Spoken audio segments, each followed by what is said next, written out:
Alright guys, what is up Uncharacteristic Greeting? Here, last time on Metroid Prime, we got the thermal visor out of the space pirate facility, and now we're going to scan this irritating sentry drone, which is extremely weak to electric attacks, and dies in one charge shot from a wave beam, but it does mess with your visors when you're near it, and you have to defeat them to unlock the doors of this room. So anyway, dispatch them pretty easily. Get up here, turn the thermal visor back on so we can see better, because all these rooms, stupid load times combined with awkward... Why are there doors on the... What? There's a space pirate directly above. Get... The universe conspires against me once again. This time it's conspiring against me not to let me use that door. So anyway, we're proceeding back through these research labs. This is what I meant about these areas getting dark. See, a bunch of the lights went off, which makes it kind of irritating, a bit more irritating to try to do that North Ball tunnel, even though the edges of the path glow. So I mean, it's doable, but I was having some trouble with the turret shooting at me that I couldn't find and stuff. So anyway, might as well get it as soon as we can, anyway. So, this isn't too hard to get through, and we can proceed through more quickly, now that we've scanned all the crap. The thing about the space pirate areas in this game is that there's always so much crap to scan.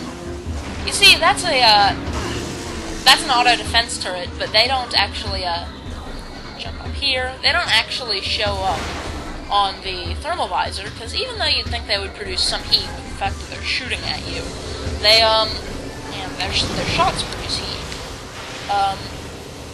Even these paths are dark. Mommy is produce light. Even though their shots produce heat, the turrets themselves, you can't see them. So even though you can lock onto them, they're a little bit annoying to try to shoot at. This room isn't dark. They're a little bit annoying to try to shoot at, or to try to find in dark rooms after getting the thermal visor. So that's probably why it was irritating for me to go through that room. Anyway, enough about that. Here we're going to find more pirate aero troopers. It mentioned that their high heat signature makes them easy to track with thermal imaging.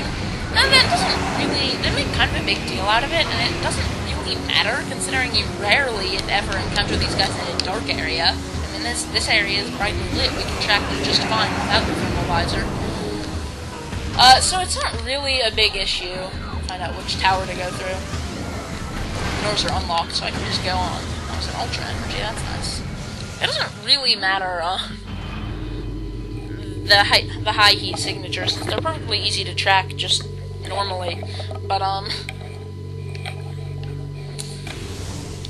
it's there if you want it. This room is very dark, and has no bomb user, or any kind of enemies. Funny.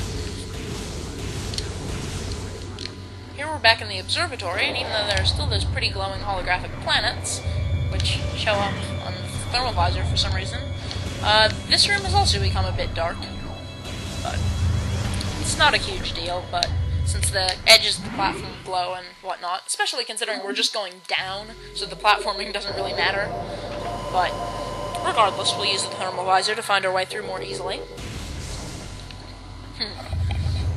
I feel like I've run out of interesting things to talk about. In the first episode of this recording session, I was ranting about how I was depressed about school, which I'm not sure if I ever fully finished talking about that, but I don't know how interesting that is for you guys.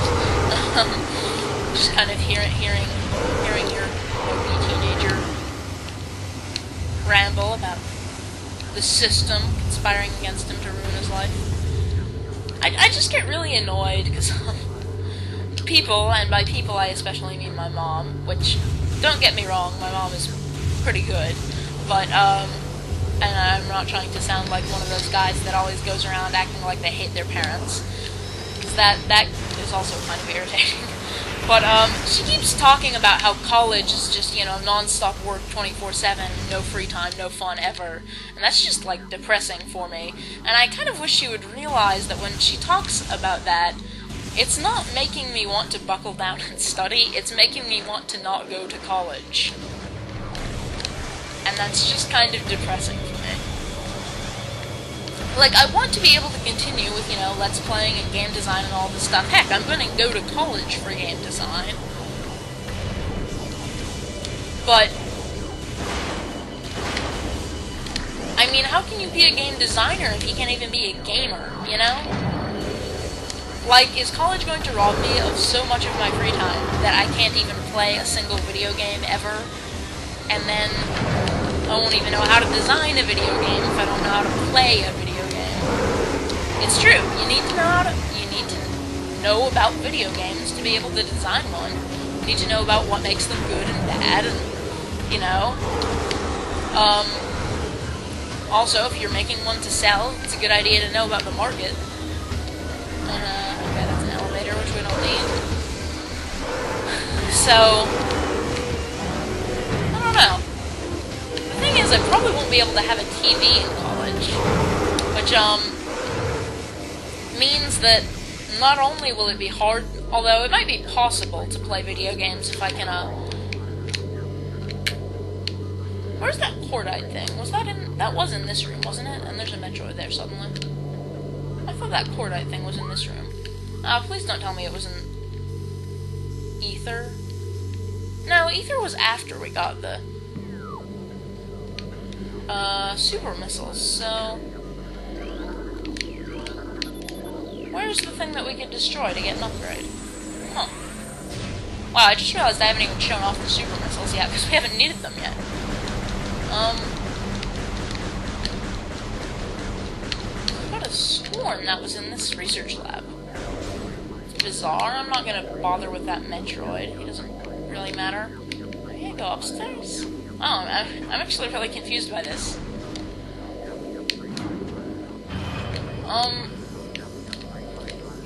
Anyway, yeah, I'm kind of worried that... Okay, yeah. Losing my train of thought again. And wait, what? Oh, that was the Metroid. I thought there was a space pirate there. I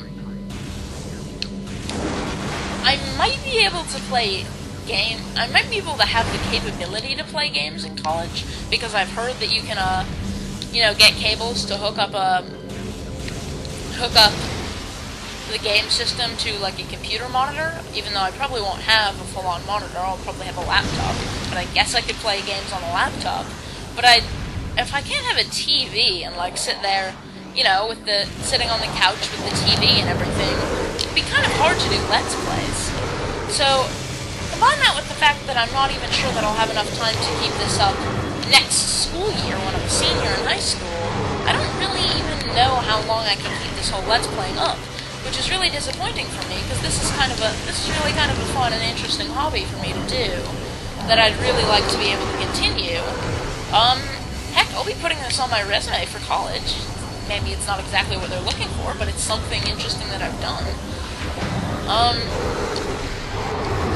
But I'm worried that if not high school, then college, one of those things is going to rob me of my ability to do this. Oh, this room isn't dark. I don't even need to use the visor. If I'm not going to be able to keep doing this, you know? So that's basically why I'm talking about this, is I don't know how long I can keep the whole Let's Playing thing up. And I really want to be able to keep doing this, but I don't know. I don't really know how well it's going to work out. But I'm gonna go onto my faster uploading schedule for summer of 2 episodes per day, which by the time this episode comes out, we'll already have been doing that for several days, but these videos haven't gotten very many views just yet, so,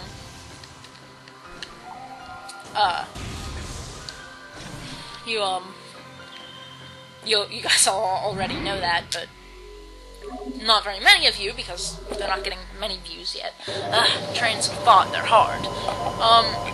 But, yeah, I'll do this game, I'll get as far as I can in the next game, and I'll go back to 1 episode per day during the school year if I can, and just desperately hope that I can keep doing this for as long as possible on the sidelines, with, game design being more of a career type of hobby thing.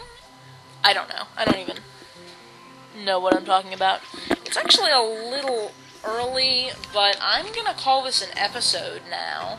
Well, I guess I'll activate this first. Okay, let's show off the super missiles. We haven't shown them off in combat yet, which we will shortly. But there's a super missile. You can see it used up 5 missiles. So they're a bit costly, but there's missiles to replenish them. That's going to let us shoot this power conduit, which, since we happen to know it's there, we don't really need the thermal visor to see it, just the wave beam itself, but we need the super missile to actually do anything with it. So I guess I'll go through these little areas.